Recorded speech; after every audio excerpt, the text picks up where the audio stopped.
Boa noite, irmãos e irmãs. Sejam bem-vindos ao canal Espiritismo em Estudo. Não esqueçam de inscrever-se no nosso canal, principalmente curtir os nossos vídeos, para que possamos aumentar a nossa família de espíritas em estudos aqui nesse canal, né?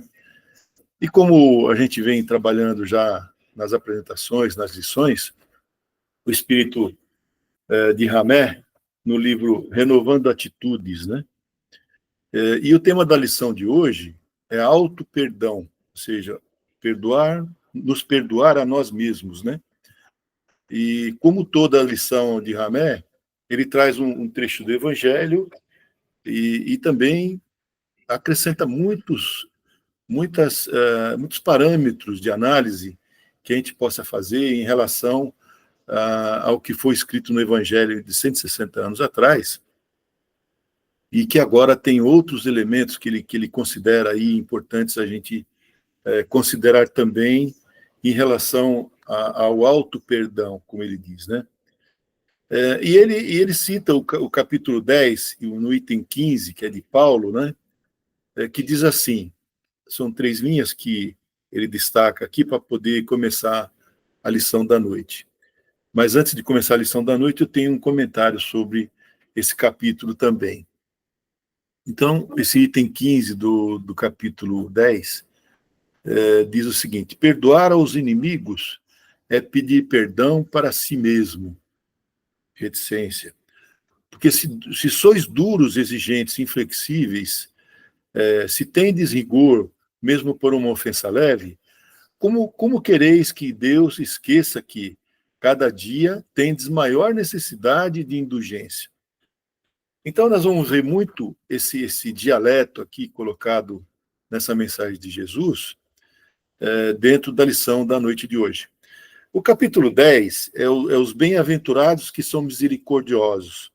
A gente sabe que a bem-aventurança é ser feliz no mundo espiritual, né? Ou seja, tudo que nós fazemos de bem vai contribuir para o nosso crescimento espiritual, o nosso avanço espiritual, para a bem-aventurança, para a felicidade espiritual.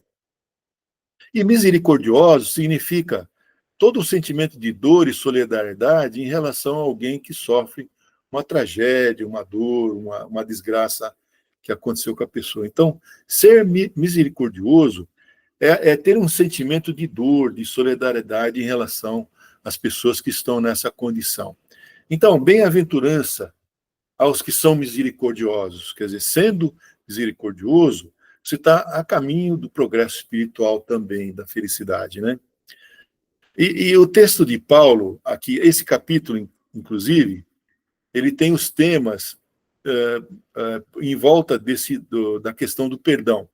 Então, um dos temas é perdoai para que Deus os perdoe. Ou seja, só pelo título dessa mensagem, nós não podemos pedir perdão a Deus sem que a gente possa ter perdoado aqueles que nos ofenderam. Né? Ou seja, nós fizemos algo errado? Fizemos. Vamos pedir perdão a Deus? Vamos. Só que nós devemos perdoar aqueles que nos ofendem também. Não adianta você pedir perdão, sendo que você não abre mão do perdão das pessoas que erraram com você. Outros títulos desse capítulo, só para a gente passar bem em passando essa parte, e já começar no capítulo do Evangelho, reconciliar-se com os adversários também. O sacrifício mais agradável a Deus, esse aqui é um detalhe que eu falei numa das lives anteriores, onde se falou em perdão. O sacrifício mais agradável a Deus é você perdoar a quem te ofendeu, mas não é só isso. É você ir se reconciliar com essa pessoa e, vamos dizer assim, anular aquele mal que você fez para aquela pessoa. Seja qual for material, ou agressivo, ou moral, você, vamos dizer assim, procurar essa pessoa e reparar o seu erro com essa pessoa. Então, esse é o sacrifício mais agradável a Deus. Depois tem outros, o argueiro e a trave no olho, não julgueis para não ser julgados, atire a primeira pedra quem estiver sem pecado, e esses são os temas desse capítulo, né, de bem-aventurados os misericordiosos. E, logicamente, o item 15 não foge dessa regra, que ele está citado, essa contribuição de Paulo, dentro das instruções dos espíritos desse capítulo. Então, são vários espíritos que vêm auxiliar na composição do evangelho, e Paulo está, o apóstolo, né, está nesse item 15, onde Ramé citou na lição de hoje. Então, em relação a esse item 15 do evangelho, das lições dos espíritos, perdão das ofensas, a contribuição é de Paulo, e a indulgência é permitido repreender os outros, notar as imperfeições de outros, divulgar o mal de alguém. Então, é uma pergunta que Paulo faz, né? E a resposta vem de uma palavra que já está naquele título que eu li, né? Em relação à indulgência. Então, ser indulgente é jamais se preocupar com os maus de outras pessoas, não faz observações chocantes, não tem nos lábios censuras, né? Ou seja, a indulgência é isso, né? Não ver o mal nas pessoas. No item 15, especificamente, perdoar aos inimigos. O que significa isso, né? O Paulo, ele identifica alguns tópicos em relação a perdoar aos inimigos. É pedir perdão para si próprio. Ou seja, eu entendi que aqui, pedir perdão a si próprio é entender que nós não somos perfeitos e podemos errar. Então, o inimigo vem e te agride, mas você perdoa esse amigo porque você entende que você também não é perfeito, né? Pedir perdão para si próprio significa, tem esse sentido nosso individualmente. Perdoar os amigos é dar-lhes uma prova de amizade e perdoar as ofensas. É mostrar o melhor, mostrar-se melhor do que era, né? Ou seja, é você se esforçar para ser melhor do que você foi ontem, né? Sempre procurar melhorar. Tem alguns trechos do Evangelho, são 3 parágrafos aqui que eu queria ler para poder avançar sobre a lição de Hamed na noite de hoje. Nunca perdoarei, aspas, né? Pois pronuncia a sua própria condenação. Quem sabe, aliás, se descendo ao fundo de vós mesmos, não conhecereis que fostes o agressor. Então, nunca vou perdoar, mas você talvez tenha feito alguma ação, alguma intenção, sem pensar, pelo qual você provocou o seu agressor, né? Então, é importante a gente analisar isso também. Há 2 maneiras diferentes de perdoar, segundo Paulo, que há o perdão dos lábios e o perdão do coração. É preciso que a gente limpe o nosso coração para poder não ter nada de diferente contra ninguém, né? O perdão verdadeiro, segundo Paulo, o perdão cristão, é aquele que lança um véu sobre o passado. Passar um véu sobre o passado não é esquecer a ofensa, porque a gente tem que se defender dos agressores, mas é limpar efetivamente o seu coração, não ter nada contra, nenhum sentimento contra as pessoas que te agrediram. Então, quais são os sentimentos que estão no Evangelho no outro tema? Ódio, rancor, desejo de vingança ou mágoa. Então, é preciso analisar se a gente está com alguma dessas coisas em nossos corações. Esse é o único que vos será levado em conta, visto que Deus não se satisfaz com as aparências. Aí Paulo continua ainda um pouquinho. Ele sonda o fundo do coração e os mais secretos pensamentos, a própria consciência, como vai abordar Hamed em nossa lição de hoje. E aí Paulo conclui aqui. Aliás, eu queria fazer um parênteses aqui, que seja o que ficar em nosso coração, quando a gente partir dessa encarnação, com certeza, gente, a gente vai ter o chamado juízo final, né? Onde tem todo, como é que se fala, a capivara, a nossa capivara da nossa história, né? Como fala a polícia, a capivara, que vai aparecer naquele momento do nosso juízo final, né, gente? A gente sabe disso, né? Então, quanto antes a gente limpar o nosso coração, melhor, né? E Paulo aqui conclui aí a contribuição dele nesse item 15, que o esquecimento completo e absoluto das ofensas é peculiar às grandes almas. Olha só que interessante que ele fala.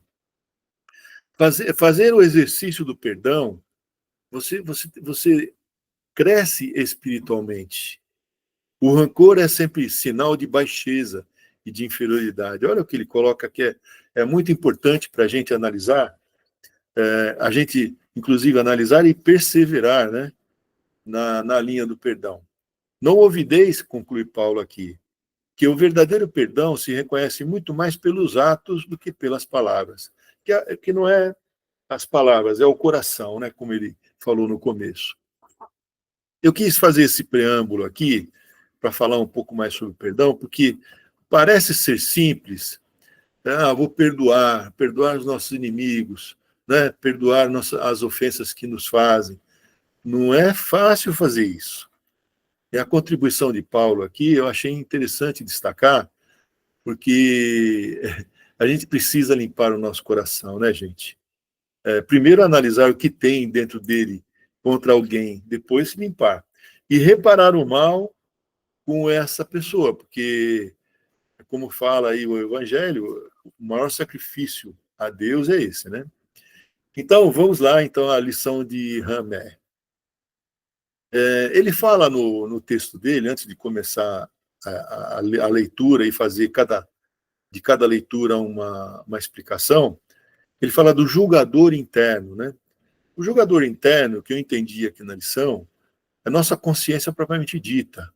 Ou seja, nós nos auto-julgando, né, em relação ao que nós fazemos. Aqui, eu lembro que a gente nunca, assim, consegue muitas vezes observar os nossos próprios defeitos. A gente só vê defeito nos outros. Então, a gente no espelho, nós somos todos bonitinhos, né? Enquanto os outros só têm um monte de defeitos, né? E é isso aí, o jogador interno, ele mascara um pouco essa situação de como você está agindo individualmente. É a consciência propriamente dita, né? Então ele começa assim: nossas reações perante a vida não acontecem em função apenas dos estímulos ou acontecimentos exteriores, mas também e sobretudo de como percebemos e julgamos interiormente esses mesmos estímulos e acontecimentos. Aqui mais para frente ele vai falar sobre as nossas influências externas que a gente, vamos dizer assim, assimilou desde crianças e fomos crescendo. Os externos são os nossos pais, famílias, tudo aquilo que está externo a nós, assim, passou para nós algumas referências de cultura e valores. Mas ele está chamando já a atenção aqui, não acontece apenas nos exteriores, mas também nos estímulos interior da gente, né? E aqui ele coloca assim: nossa forma de avaliar e de reagir e as atitudes que tomamos em relação aos outros, conceituando-os como bons ou maus, é determinada por um sistema de autocensura que se encontra estruturado em nossos níveis de consciência mais profundos. Ou seja, ele está falando aqui que as referências que nós temos é justamente os padrões de vida que a gente levou, que a gente teve de educação até o presente momento, que a gente recebeu dos pais, quais são os valores que a gente teve até o momento. Eu não vou ler toda a lição, só vou fazer alguns destaques, né? Eu já faço aqui uma reflexão, dizendo assim: a maneira como vemos o mundo está muito ligada ao modo que vivemos. Depende desse modo de viver, reagiremos aos ataques e agressões. Então, não conseguimos nos segurar quando nos agridem. Aqui tem um detalhe que eu queria comentar, que não conseguimos nos segurar, porque a nossa natureza, ela é meio que animal ainda, ela é meio primitiva, né? não conseguimos nos segurar quando nos agride, é jogar a emoção na frente da razão, né? Ou seja, explodir sem pensar, falar sem avaliar bem o que você vai falar. Então, não conseguimos nos segurar quando nos agridem. A gente quer dar o troco, bateu, levou, né? E não é bem deixar. Isso não quer dizer que a gente não tem que se defender, mas a maneira com que a gente se defende é importante. Todos nós temos um círculo em volta de nós, ou seja, se você perceber, a gente coloca algumas barreiras em nossa volta que a gente não permite que as pessoas entrem nessa intimidade, vamos dizer assim, né? Então, não queremos que ninguém entre nessa faixa. Uma forma de contornar esse sentimento é utilizarmos, que eu entendo, a da compreensão. Por que a pessoa está fazendo aquilo? Por que ele está me agredindo? Por que ele me chamou daquilo se eu não sou aquilo? Ele não me ofendeu porque eu não sou aquilo que ele me xingou ser. Então, compreender que o outro não está no tempo em que nós estamos e sermos indulgentes devido à pequenez dos outros. Precisamos, na verdade, fazer disso todos os dias, né, gente, um exercício. E vamos adquirindo maior resistência e maior segurança, né? E nos ater em relação a reagir sem pensar e sem ser útil no confronto. Eu passei alguns casos em relação a isso, ficou muito claro para mim. A pessoa estava gritando comigo, me xingando, era meu chefe, na verdade. E eu falei, não adianta eu falar nada para ele agora, porque ele está gritando, ele está fora de si. Então é compreensão, né? Você compreender que o momento que você poderia ser útil ou até falar que não foi você, sei lá, se defender de alguma forma, não é aquele momento. Tem que esperar o momento certo, né? Não vamos reagir sem pensar. E eu fui muito bem sucedido por ter me segurado, né, gente? Então, esse exemplo eu não queria contar no detalhe, mas só para a gente esclarecer o que eu estou tentando dizer aqui em relação à compreensão e principalmente saber que o tempo do outro não é o nosso tempo. A gente tem que entender que o outro não está no mesmo tempo da gente. E a gente está até aquecido no Evangelho, né, gente? Então, a gente entende, não vamos maltratar ninguém, vamos respeitar. Então, nós já estamos nesse trajeto, e quando uma pessoa age diferente, a gente fica meio surpreso. Puxa, como é que a pessoa pode pensar, não pensar no outro, né? Como a gente pensa. Então, compreender que o outro não está no tempo da gente. E Ramé continua aqui, então, a lição da noite. Esse julgador interno, então, o que eu falei lá no começo, em relação à consciência, né? Ele cita aqui, esse julgador interno foi formado sobre as bases de conceitos que acumulamos nos tempos passados das vidas incontáveis. Ele lembra também não só a nossa infância, o nosso crescimento, mas também vidas passadas, que estão registrados no nosso subconsciente, no nosso psique, né? E que, vamos dizer assim, eles também influenciam as nossas ações. Também com os pais atuais, com os ensinamentos dos professores, com os líderes religiosos, com o médico da família, com autoridades políticas, com a sociedade, enfim, que é aquilo que eu falei, as questões externas, né? Tem também a forma de ser útil e quase inconsciente no contato com informações, ordens, histórias, superstições, preconceitos e tradições assimiladas dos adultos com quem convivemos em longos períodos de nossa vida. É meio que inconsciente, porque a gente introjetou tudo isso como verdade, né? Mas eu acho que isso tem que ser criticado, vamos dizer assim, reavaliado. Essa consciência crítica, justamente é isso que eu estou falando. É analisar isso, puxa, por que eu penso assim, né? Então, essa consciência crítica, formada por esse conjunto de fatores externos, aqui ele está falando na questão da alienação, né, gente, na verdade. Quer dizer, você, quando vai somente pelos outros, você está alienado às ideias dos outros. Então, o que ele propõe aqui é que a gente faça uma consciência crítica desses fatores externos, que julga e cataloga nossos feitos, autocensurando ou autoaprovando, influencia a criatura a agir do mesmo modo que os adultos agiriam sobre ela quando criança. Então é isso aí, é a alienação propriamente dito, né? A gênese, que ele chama de gênese, que é esse conjunto de fatores externos, né? Do não perdão a si mesmo, está baseada no tipo de informações e mensagens que acumulando através das diversas fases da evolução de nossa existência das almas imortais. Podemos experimentar culpa e condenação, perdão e liberdade de acordo com os nossos valores, crenças, normas e regras vigentes, podendo variar de indivíduo para indivíduo, conforme seus pais sexos, conforme seus pais, conforme seu país, desculpe, sexo, raça, classe social, formação familiar e fé religiosa. Entendemos assim que, para atingir o auto-perdão, é necessário que reexaminemos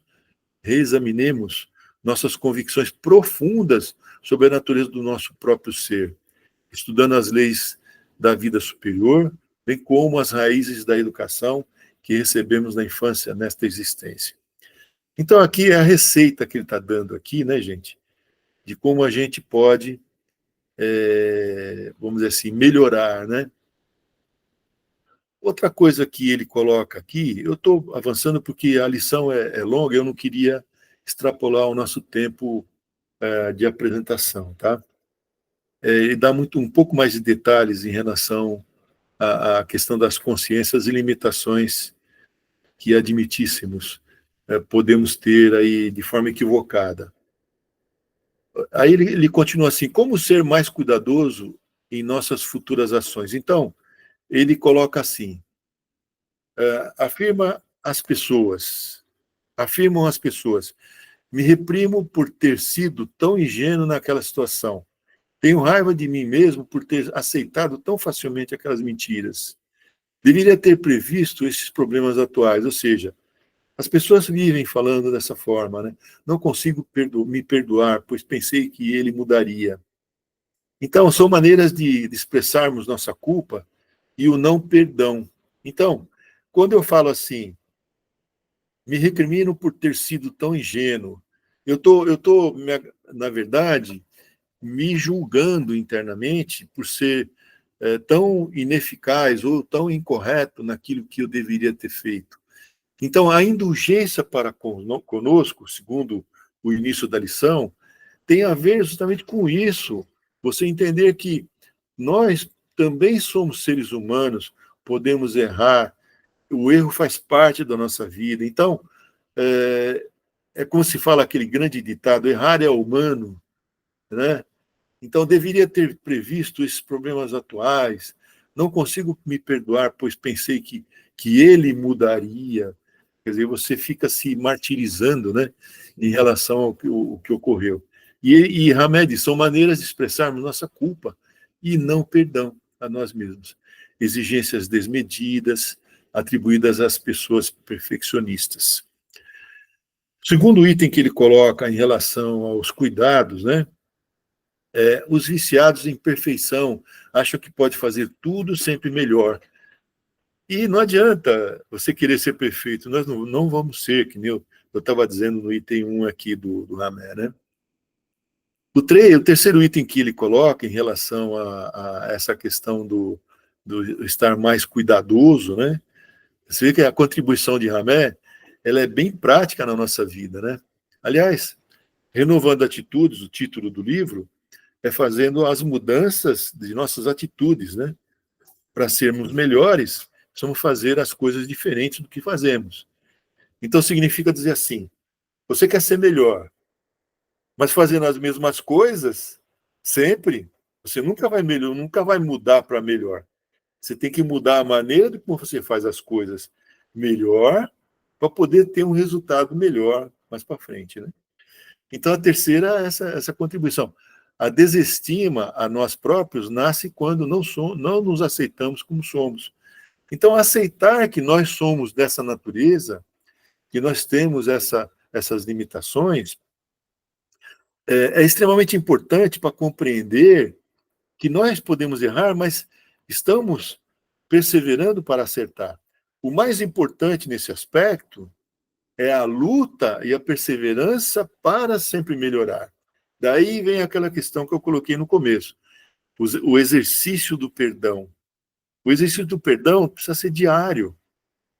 E não é aquele que ofendeu, é aquele que deu uma fechada em você no trânsito, é aquele que pisou no teu pé na fila do banco, é aquele que tentou furar a fila do banco. É o dia a dia. É o dia a dia, é um exercício, não tem outro. É a realidade. E Ramé continua, então, o quarto item: devemos compreender que cada um de nós está cumprindo um destino só. O que ele quer dizer com isso? Nós e todos os outros que estão conosco em caminhada, né, seja familiares ou não familiares, ou estranhos, ou vizinhos, ou colegas de trabalho, estamos todos na mesma caminhada. Nós precisamos entender isso, compreender que é assim, e que todo mundo erra e nós também. Né? Então devemos perdoar. Perdoar a nós mesmos, segundo a recomendação de Ramé aqui nessa lição, e as outras pessoas. Até porque, eu falei no começo, perdoar as outras pessoas é tirar o lixo do seu coração. É o ódio, o desejo de vingança, é a mágoa, é o rancor. Tira tudo isso do coração. Isso nada não é útil para você. E no juízo final, vai aparecer lá na lista, né? Logicamente. O quinto item que ele coloca, que contribui para essa situação, é admitir e aceitar os outros como eles são.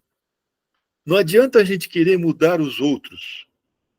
E isso nos permite que eles nos admitam e nos aceitem como nós somos. Então, a gente é louco para mudar as outras pessoas. Ah, você agiu mal, você não devia ter agido assim. Não, e você? O que você está fazendo? Não é? Então, eu vou até ler um trechinho aqui para a linha seguinte: vai perdoar-nos resulta no amor a nós mesmos, o pré-requisito para alcançarmos a plenitude do bem viver. Né? E Ramé conclui aqui, só para terminar a lição da noite, eu vou ler 2 capítulos, que é importante, assim, o que ele disse, né, para a gente concluir essa. E ele fala, inclusive, naquela questão de ilusões. Você não pode estar iludido com coisas que você aprendeu de outras pessoas. Tem que passar pelo crivo da sua consciência e da sua razão. Então, perdoar-nos é conviver com as mais nítidas, a mais nítida realidade. Quer dizer, é pôr o pé no chão mesmo. Não adianta ficar sonhando ou iludido. Não se distraindo com ilusões. Ele mesmo coloca na lição dele. Ilusões de que os outros e nós mesmos deveríamos ser. Algo que imaginamos ou fantasiamos. Perdoar-nos é compreender que os que nos cercam são reflexos de nós mesmos. Criações nossas que materializamos com nossos pensamentos e convicções íntimas. É interessante essa visão, é reflexo de nós mesmos. Ou seja, a causa e efeito, depende de como nós agimos, volta para nós mesmos, não é assim a lei? Então é essa lei que eu acho que ele está dizendo aqui. O texto em estudo, perdoar aos inimigos, é pedir perdão para si mesmo. Quer dizer, enquanto não nos libertarmos da necessidade de castigar e punir o próximo, não estaremos recebendo a dádiva da compreensão para o auto-perdão. Adaptando o excerto do apóstolo Paulo às nossas vidas, perguntamos-nos: por que sois duros, exigentes, inflexíveis, que tendes rigor, mesmo com a ofensa leve? Como haveremos de criar oportunidades novas para o divino processo da vida? Nos confunde a alma com a plenitude do amor e assim possamos perdoar-nos? Então, ser inflexível em relação às ofensas, né? Ser exigente, não abrir mão de que quem nos ofendeu vai fechar portas para nós para o processo divino da vida, segundo o Ramé aqui. Então, aqui a gente a gente conclui a lição de Ramé, bastante útil para a aplicação no nosso dia a dia. Não é só conhecer, né, que a indulgência faz parte do perdão, como a lição de Jesus, providencial, lógico, mas também nos dá alguns elementos para a gente agir no dia a dia, fazendo, então, as mudanças de atitudes, né, que é o principal propósito aqui de Ramé em seu livro. Então, gente, termino aqui.